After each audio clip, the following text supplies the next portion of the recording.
Если кто-то скучал за этим сплитнерком, то не переживайте, он никуда далеко не уехал. Прошли ровно выходные, и вот он уже обратно у нас. В общем, приехал, у него загорелся чек, и где-то что-то то ли пищит, то ли стучит. Я таки не понял, конкретно сейчас этого звука нет. Сейчас пока буду читать, что там за ошибки. И, возможно, он подостынет, и появится возможность услышать этот звук. Ошибок у него на самом деле немало, но меня интересует конкретно мотор.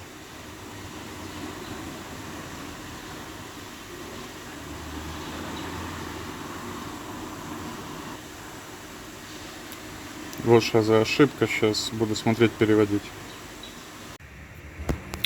Ошибка говорит нам то, что в турбонаддуве высокое давление. Под подозрение падает вот этот вот датчик. Или также я когда вот начал сейчас осматривать всю эту систему, вот эта вот заслонка, которая управляется вот этой грушей, она стояла немного на сантиметр ближе. И она заклинила. Сейчас я ее расшевелил, сейчас она ходит нормально. Поэтому, возможно, в этом и есть проблема. Сейчас посмотрю, если это будет работать, или надо будет разбирать и посмотреть, что там с ней не так. В общем, я пересмотрел все системы, где мог долезть, где что я знаю, посмотрели показатели, все вроде бы нормально. Вот единственное, что и у меня, и у шефа сходятся подозрения на вот эту вот геометрию. И вот эта вот заслонка, она была подзаклиненная. Я ее расшевелил. Сейчас хотим удалить ошибки, собрать это все до кучи и проехаться, посмотреть, если будут какие-то изменения. Еду вот, в общем, тестирую эту машину. Она вообще не хочет ехать, тяги нет вообще. Под малюсенькую горку она на 4-й уже не набирает обороты. И вот какой-то очень странный звук. Походу, этот звук имели в виду. Но в чем прикол, что этот звук есть только когда ты едешь. Если ты останавливаешься, этот звук пропадает. Я вообще не могу понять, что это за звук и откуда он происходит. Я радио выключал, я печку выключал. Я выключал все, откуда этот звук берется. Но он такой противный. Вот, сейчас буду разгоняться, звук будет усиливаться. Если едешь быстро, это вообще трудом. Короче, вот тут вот, где стоит AdBlue, с него травит. И он постоянно делает вот такие, импульсом выпускает дым. И причем дыма много, и он так плохо пахнет, и он идет туда аж под капот. И когда открыл капот, было видно дым, и такое там воняло, как пластмасса. Я начал искать, где это, откуда, и вышел сюда вот. Труба очень горячая, я вот прям, дотрагиваюсь, у меня дым идет с перчаток. В общем, жду, пока будет остывать труба. Буду разбираться с этим AdBlue, потому что есть подозрение, что тут вот после этого, после AdBlue еще стоит три датчика. Поэтому, возможно, из-за того, что тут потравливает, они получают неверные данные, и из-за этого машина плохо работает. Вот как выглядит эта система изнутри. Получается, тут за форсункой стоит вот такая вот лопасть, куда, я так понимаю, брызгает этот AdBlue. И там она допаривает, догорает, перемешивается, в общем, что-то происходит. И фишка в том, что туда не посмотреть на ДПФ, не увидеть его состояние. Ну так, на первый взгляд, выглядит вроде бы плюс-минус чисто. Но надо еще разобраться, почему эта форсунка травит, почему тут вот эти вот все окислы. Думаю, что возможно. Ну, в любом случае, мы отнесем эту трубу на чистку, попробуем дунуть в нее. И надо посмотреть, почему травит эта форсунка, возможно, тоже закажу какой-то герметик для выхлопных и уплотню это все. Соорудил, короче, такого крокодила. Тут сделал какие-то импровизированные заглушки. Эту байду я открутить не смог, потому что у нас ключ облизывается, а у нас нету головок для откручивания лямбд. Тут, получается, вкрутил болт через гайку. И тут вот тоже что-то там, короче, намотал. В общем, сейчас буду запускать эту машину. Я еще этой машиной ни разу самостоятельно не пользовался. Я только один раз видел, как ею пользовались. Вот. Ну, я думаю, тут, по идее, сложного не должно быть. Тут вот автоклин. Я думаю, нажимаем старт, и должно все работать. Еще не знаю, если будет так много экшена, как в прошлый раз, когда я на том старом джипе чистил трубу. Ну, давай посмотрим. Поехали. стрёмно, она бьет очень большое давление, и не знаю, если там все хорошо закреплено. А, тут надо что-то еще. Я сразу убежал, короче, чтобы... Ух ты, бля! Что происходило? Какой-то пошел дымок, пошел по комнате дымок.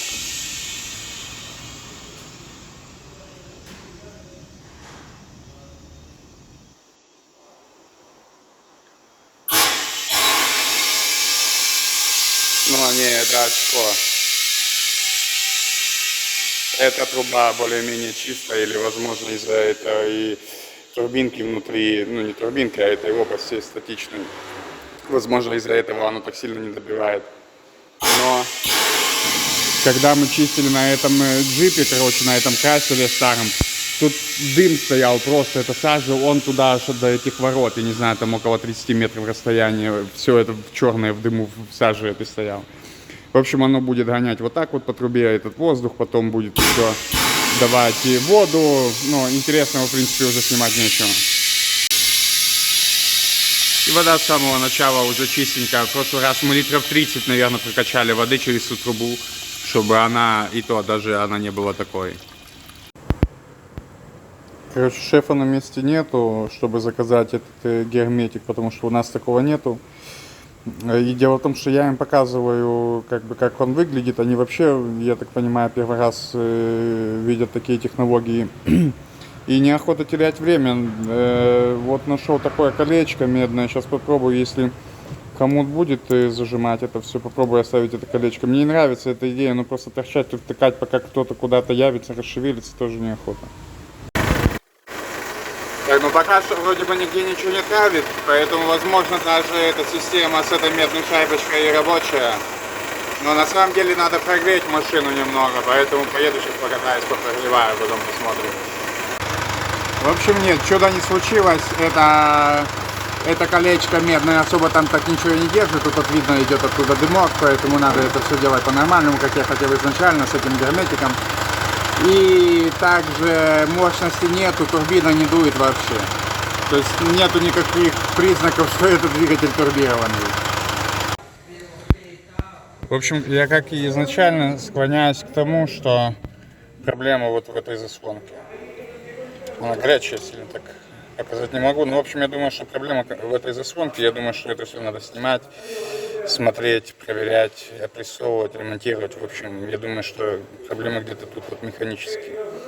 Я у босса спросил, пока не понял четкого ответа. Но я думаю, что или будем снимать это все, или оставляем эту машину до лучших времен и будем заниматься чем-то другим, в общем, как обычно.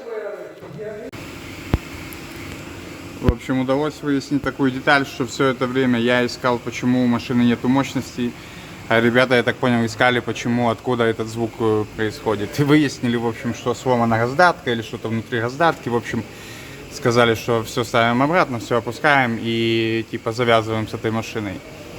И когда я спросил, так, а что, почему, что мы будем делать дальше с тем, что нету мощности у машины, сказали, и это совсем другая история, поэтому типа забей. В общем, что дальше происходит с этой машиной, я не знаю. Я так понимаю, выгоняем ее на улицу. В общем, это уже как бы не мое дело. И часть из этих видео будут, я думаю, такого формата в плане просто какого-то дневника, какого-то блога, когда я снимаю не просто как найти, что в машине неисправно и починить это, а просто показываю, как это происходит у меня временами на работе каждый день и в каких я иногда нахожусь в ситуациях, когда я не понимаю, что происходит, зачем происходит, что мы делаем дальше и тому прочее. Чуваки, прошло, наверное, где-то 2 недели с того момента, когда был снят этот последний фрагмент, который вы только что видели. И тут получился такой каламбур, потому что у меня на столе сейчас лежит новая турбина к этому вот нашему дружбану, который уже стоит на своем любимом месте, тут на своем подъемнике. А получилось то, что из-за того, что нам постоянно тяжело понимать друг друга, и они все время говорили то, что турбина новая. Но я почему-то думал, то, что турбина новая тут недавно была подставлена, и поэтому они говорили, что в ней проблем нет. Но я думал, типа, как баба с воздуха были легче, и я, типа, забил на Итахе. Но они говорили то, что турбина новая, типа, как будет. И вот она несколько недель спустя приехала. И у нас так в аккурат видео превратилось из дневника просто в видео с конкретной проблемой и, скорее всего, решение этой проблемы. Ну, я снимаю так, как есть это в реальной жизни, как это происходит, поэтому тем веселее. И еще момент, почему у нас трудности, почему у нас такие постоянно какие-то казусы происходят, почему нам трудно друг друга понимать, потому что я напоминаю, что если кто не читал описание к каналу, то, что я нахожусь в Испании, язык я знаю еще очень плохо, поэтому так получилось, что мне удалось найти тут работу, но объясняться постоянно приходится или через переводчик, или как-то на словах, на пальцах. В общем, весело. И так как моя любимая стремяночка уже на месте, поэтому начинаем замену. Тут еще такой прикол. Снял, короче, с груши с этой второй, с управления второй турбины, снял вакуумную трубку, и туда просто потекло масло. Типа до хера, как если учесть сечение этой трубочки. Ну что, все собрал, вроде нигде ничего не подтекает. Сейчас ставлю вот это вот дышло туда и едем тестить. Короче, интересный очень движ, потому что поменяли турбину. Турбина стоит новая, но эта Кавамага как не ехала, так и не едет. Я говорил, когда снимал турбину, то что, блядь, в вакууме масло. Я думаю, что проблема в этом. Он мне говорил, что это с интеркулера, но куда, блядь, в вакуум с интеркулера придет масло? Я просто не могу понять. Может, я не сильно знаю эту систему, но меня это как-то насторожило. Но и вот сейчас нихуя не поменялось. Она как не ехала, блядь, так и не едет. Ну ничего страшного, едем сейчас обратно на подъемник. Будем разбираться дальше. А, кстати, что касается этого звука, то, что тут было без конца. Подтянули хвостовик на раздатке, к которому прикручивается кардан. Немного полечилось, как бы. Немного еще слушок есть, но, по крайней мере, нету такого, сука, воя, как раньше стоял, что вообще невозможно было ехать. Смотри, там просто полный вакуумник масла. Полный, сука, вакуумник масла. Не знаю, если это выйдет. Вот так вот, можно сказать. Ептана. Вот так, короче. В общем, он полный нахуй. Буду искать, откуда он берет его. Короче, естественно, первое место, которое мне пришло в голову, где вакуум может соприкасаться с маслом, это вакуумный насос. Стоит он вот тут вот внизу, я скинул с него трубку, и вот с нее херачит масло. Поэтому я думаю, что надо начинать проблему искать отсюда. Поэтому я думаю, что туда накидало масло, и от этого уже начали выходить из строя управляющие клапана. Короче, решение такое. Там много масла, потому что у машины большой пробег. Поэтому меняем клапана и смотрим ошибки. Смотрим, если что-то поменялось. Поэтому вот следуем такой логике. Сейчас буду искать, какие клапана. Ну, вот этот вот точно. Сейчас пересмотрю еще клапана, какие вызывают подозрения, какие могут быть в масле. И тоже мне вообще не нравится вот этот ресивер. Он, мне кажется, тоже полный масла.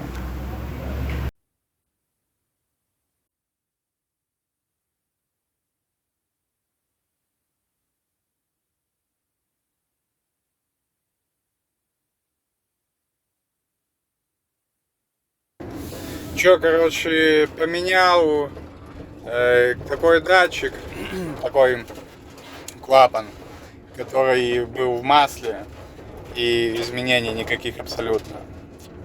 Еду обратно, сейчас будем искать дальше, думать, чего ему не хватает. Так, ребят, новый день. Вчерашний закончился на очень плохой ноте, потому что вчера я заглушил ЕГЭ. Все начало работать немножечко лучше, но лучше работать не стало. Я даже не знаю, почему немножечко стало лучше работать.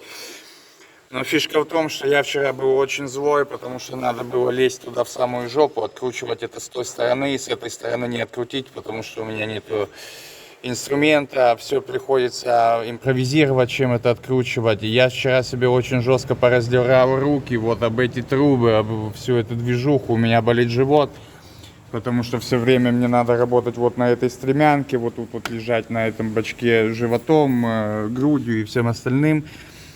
Но есть один позитивный знак. Это то, что диагностика наконец-то написала какую-то ошибку. И она указывает вот на вот этот вот датчик давления выхлопных газов, который у меня с самого начала подпадал под подозрение. Поэтому сейчас, наверное, буду снимать этот датчик и смотреть. Я вот смотрю, что тут это скорее всего уже после меня. В общем, сейчас буду демонтировать этот датчик, возможно, подкинем, закажем новый датчик, потому что у меня уже фантазии заканчиваются. Ебать, чуваки, поехала машинка, смотри, смотри, что делает, ебать, вот это выпрыг, нахуй, не могу остановить, ты прикинь, нахуй. Сука, даже не знаю, что произошло, короче, я ехал уже обратно в сервис, остановился, думаю, типа чека не было, ничего не было, думаю, у меня диагностика с собой рядом лежит. Думаю, дай посмотрю, что там пишет, может, что нового напишет. Короче, блядь, смотрю, оно пишет там по AdBlue ошибку, но это как бы хер бы с ним. И пишет, что, короче, какой-то датчик температуры выхлопных газов перед катализатором неисправен, показывает что-то ложное значение. Я просто тру эти ошибки, еба, и все, поехала машинка, ага, уже приехала, уже не едет. Уже не едет, ты понял?